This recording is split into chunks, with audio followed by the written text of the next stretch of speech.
Welcome to Aging in Style with me, Lori Williams. I'm an optimist by nature, and I believe you can follow your dreams at any age.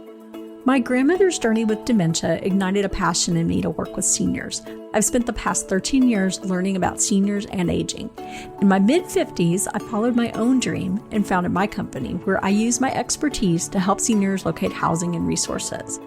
On this podcast, we cover all aspects of aging. Join us each week to meet senior living experts and inspirational seniors who are following their dreams. The fact is, we're all aging, so why not do it in style? Hi, welcome to this episode of Aging in Style with Lori Williams. I'm so glad you're here today, and today's topic is 5 tips for communicating with a loved one who's been diagnosed with dementia. I wanted to tackle this topic because working in senior living, I get a lot of calls from people who have parents with dementia. And just in talking, sometimes I may just throw out a tip and they're like, wait, what? I haven't been doing that. And, when they implement what I mentioned, suddenly things are a lot better and the arguments have gone away or the stress. So here are some of the tips that I think, there's a lot of good tips out there, but these are the top 5 that I want to share with y'all today. Bearing in mind that with dementia, communication with your family member, it becomes harder. People diagnosed with dementia just have a harder time, obviously, expressing themselves. They have a hard time, remembering words, trying to pull, they know what they want to say sometimes, but they can't say it, or they're talking gibberish to you. It can become frustrating not only for them, but can be frustrating for you, especially if you're the caregiver. So let's talk about 5 different ways that we can make it easier, make communication easier, kind of alleviate some of that agitation. So number 1, super important, always treat them with respect. Alzheimer's or dementia, it's a disease. This is not who they are. And they would probably be mortified to know, what they're saying to you or how they're acting. So treat them with respect and dignity. Don't talk down to them or speak to others in the room as if they're not even there. It's important to really maintain eye contact, speak clearly to them, not too fast, not too slow.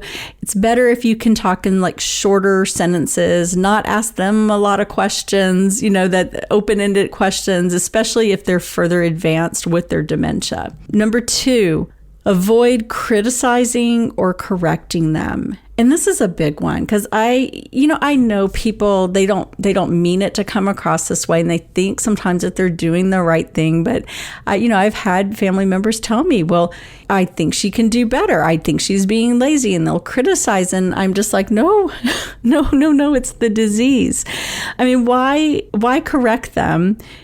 And, if they're telling a story and it's completely wrong, but in their mind, it happened. But why would you risk embarrassing them, especially if they're still alert enough to realize that they've made a mistake? So there's a term that one of the big senior communities had coined several years ago, and it's called Join Their Journey. And I love that because it's so simple and it's so easy to remember. With someone with dementia, join in on their journey. Don't try to make them come into your reality. Just go with it. Go with the flow. And the best example I can give of this is several years ago, I was visiting a nursing home and I walked in. I had an appointment, but as I walked in, there was a lady just kind of walked up to me, and she was cute as could be, and she was so excited. She had a huge smile on her face. She was so happy to see me, and I think she called me some name, I don't know, Anne or whatever it may have been, and she said, "Oh, I'm so glad you're here. Are you ready for the picnic?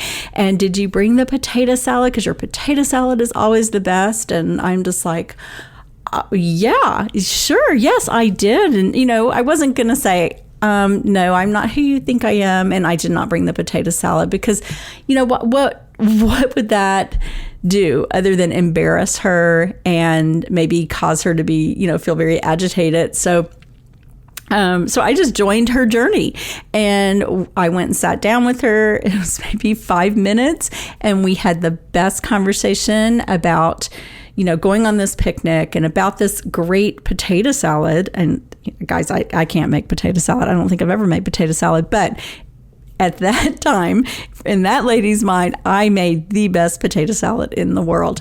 And we just talked, and it was just so beautiful. And, then we ended it. She was happy, and, that was wonderful. So what does that take from you to just join in on their journey? It's easier to do that than to embarrass them or cause them anxiety and stress. Number 3, avoid arguing with them. And that kind of goes along with the number 2, which was criticizing and correcting. I mean, if you try to argue with them, you're not going to win. You're going to end up upsetting them and making them angry. You're going to be upset and angry. For example, your mother is telling a story, how maybe she's saying she lived in Houston. Well, she never lived in Houston, and she never lived there, but she's telling this story, and she's talking about people that you don't know what she's talking about. Just let her talk. Don't say, Mother, no, we never lived in Houston. I don't know why you're saying that, and keep trying to force them into your reality.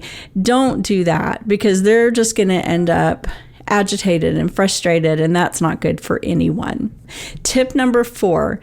Oh gosh, y'all, this one comes up so much, and I know this is a hard one, but don't remind them over and over that a spouse, a parent, or a child has died. All you're going to end up doing is upsetting them. And I recently had a family, and I know the daughter felt she was doing the right thing, but the mother had dementia. The father had passed away a few weeks prior, and so he had been her caregiver, so she kept asking for him. And then the daughter would say, Mom, he died. Remember, he's passed away. Remember, we went to his funeral, and would just go through the whole thing with her. And so each time her mother was reliving it like it had just happened. I mean, I just can't imagine causing that kind of pain, because it's the same pain every time. Another example, and I know my own grandmother did this, she would ask where her mom was. And what purpose would it serve to say, your mom died 90 years ago? No. I mean, we would say, oh, she just went to the store, and then just redirect, just go on to something else. Another example of this, and it's a personal example that I have, is that when my husband and I were in our 20s, his mother was diagnosed with cancer. She had lung cancer, and it metastasized to her brain. And so she had a brain tumor. And when they went in and took the brain tumor out, it was like she had dementia. And of course, I mean, we were young. We had never really experienced dementia at this point, or what was dementia-like behavior, which is what she had. And she was very confused, a lot of short-term memory loss, and she only had a few months left to live. And so what happened was my husband's brother was killed in a car accident. And so I remember he and I talking about it, and it was just like, I mean, just instinctually, we both were like, we can't tell her, because she's not going to remember, and she's going to keep asking, because it was just, the short-term memory loss. So we didn't tell her, and we felt that was out of a kindness, honestly. Why give her that pain, to know that her son had been killed in a car accident? And then she would ask probably again 10 minutes later.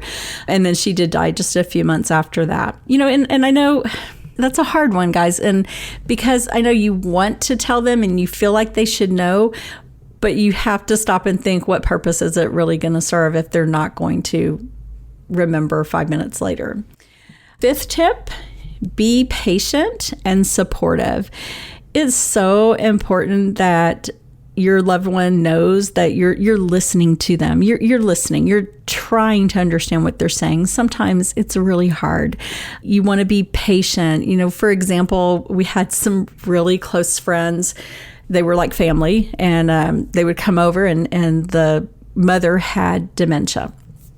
And she would come to visit my house, and I had a house that had kind of fake plants up high above the cabinets. And every time she would come, she would say, how do you get up there to water those plants? And they were fake. And so I'd say, oh, they're fake. I don't even have to get up there. 5 minutes later, how do you get up there to water those plants? And so, I mean, you can get frustrated with that because the question is asked 20 times in a row, but that they can't help it. So just be patient, be supportive, repeat yourself over and over. What's it going to matter? Just repeat yourself and don't worry about it. Don't interrupt them, even if it takes them a while to communicate their thoughts. And, maybe they're going around in circles and you have no clue what they're talking about. Just go back to being patient and supportive. And of course, back to tip number 1, treat them with respect. Anyhow, those are our 5 tips. I hope it will help you in your communication with your loved one who has dementia, or share it with friends who are, have a family member with dementia. To learn more and find more resources, please visit my website, which is loriwilliams-seniorservices.com. If you have a specific question about dementia or have a topic you would like us to address, just send me a message. All right. Thanks, guys, for listening, and we will talk to you next week. Bye-bye.